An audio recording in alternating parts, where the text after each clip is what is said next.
अमेरिकी राष्ट्रपति Donald Trump ने ईरान पर पिछले 13 दिनों से लगातार जारी हमलों पर फिलहाल ब्रेक लगा दिया है। लगभग 2 हफ्तों से हर रोज हो रहे हमलों का ये पहला विराम है। तो क्या मतलब युद्ध अंत होने को है? इस रिपोर्ट में सारी जानकारी देंगे, लास्ट तक जरूर देखिएगा। नमस्कार, मैं हूं आपके साथ ममता तिवारी और आप देख रहे हैं न्यूज़ 18 का डिजिटल प्लेटफॉर्म। नए हमलों का प्लान तैयार होने के बावजूद ट्रंप ने सेना को नई स्ट्राइक करने से मना कर दिया है। अमेरिका का ध्यान अब बातचीत की ओर बढ़ रहा है। हालांकि जरूरत पड़ने पर अमेरिका ने सैन्य अभियान को फिर से शुरू करने की पूरी तैयारी कर रखी है। अमेरिकी मीडिया रिपोर्ट्स के मुताबिक ट्रंप ने कूटनीतिक कोशिशों को मौका देने, घटते मिसाइल रक्षा भंडार की चिंता और युद्ध अधिक बढ़ जाने से डर के चलते ये फैसला लिया है। ट्रंप का मानना है कि बड़े पैमाने पर युद्ध शुरू किए बिना सैन्य कार्रवाई अपनी हद तक पहुंच गई थी। वो कूटनीति के लिए रास्ता बनाना चाहते हैं ताकि अगर बातचीत नाकाम हो तो कम से कम दोबारा हमले शुरू किए जा सके। पत्रकारों से बात करते हुए ट्रंप ने कहा कि अमेरिका पूरी तरह से तैयार है, लेकिन उनका मानना है कि ईरान के साथ समझौता करना अधिक समझदारी होगी। उन्होंने कहा है कि ये इस समय उनसे बात कर रहे हैं। मुझे लगता है कि जैसे जैसे दिन बीत रहे हैं वो इसे लेकर और ज्यादा गंभीर होते जा रहे हैं।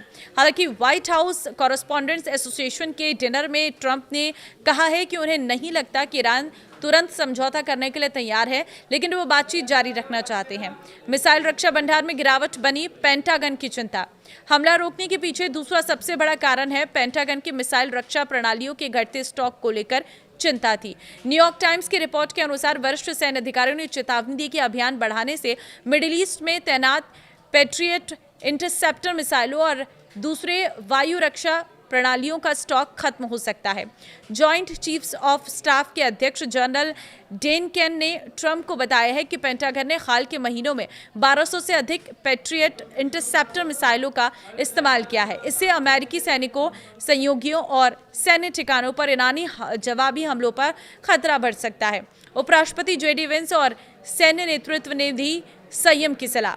CNN की रिपोर्ट के मुताबिक उपराष्ट्रपति जेडी वेंस और जनरल केन दोनों ने शुक्रवार को व्हाइट हाउस में हुई बैठक के दौरान युद्ध को और बढ़ने पर चिंता जताई है। रक्षा विभाग ने एक सूत्र ने बताया है कि ईरान के खिलाफ सैन्य अभियान फिलहाल होल्ड पर है। ट्रंप के करीबी सहयोगियों ने भी इस बात पर सवाल उठाया कि क्या और हमलों से क्षेत्रीय संघर्ष के जोखिम को बढ़ाए बिना अमेरिकी उद्देश्यों को पूरा किया जा सकता है। सैन्य विराम ऐसे समय में आए हैं जब कूटनीति की कोशिशें लगातार अचानक से तेज हो गई हैं। ओमान का एक डेलीगेशन तेहरान पहुंचा है ताकि स्ट्रेट ऑफ हॉर्मुज को फिर से खोलने के लिए किसी व्यवस्था पर बात की जा सके। खाड़ी देशों ने भी वॉशिंगटन से संयम बरतने की अपील की है। व्हाइट हाउस के संचार निदेशक ने यह बताया है कि राष्ट्रपति ट्रंप हमेशा से कूटनीतिक समाधान को तरजीह देते हैं। हालांकि अगर ईरान स्ट्रेट ऑफ हॉर्मुज या अमेरिकी सहयोगियों के खिलाफ हमले जारी रखता है तो अमेरिका के पास सैन्य कार्रवाई के सभी विकल्प खुले रहेंगे। फिलहाल ट्रंप ये देखना चाहते हैं कि बिना बड़े युद्ध के बातचीत के जरिए लक्ष्य हासिल किया जा सकता है या नहीं। तो देखिए, अभी तक इस लक्ष्य के पीछे जो है ट्रंप लगातार लगे हुए हैं, लेकिन युद्ध विराम के अब ये कुछ नए संकेत हैं। अब देखना होगा बातचीत से कोई समाधान निकलता है या नहीं, क्योंकि अगर बातचीत से समाधान निकल पाता है, टेबल टॉक से ये समाधान हो पाता है, तो कहीं ना कहीं युद्ध अंत होगा और इससे स्थितियां सामान्य होती नजर आएंगी। आपको क्या लग रहा है? आप अपनी राय जरूर दें। नमस्कार।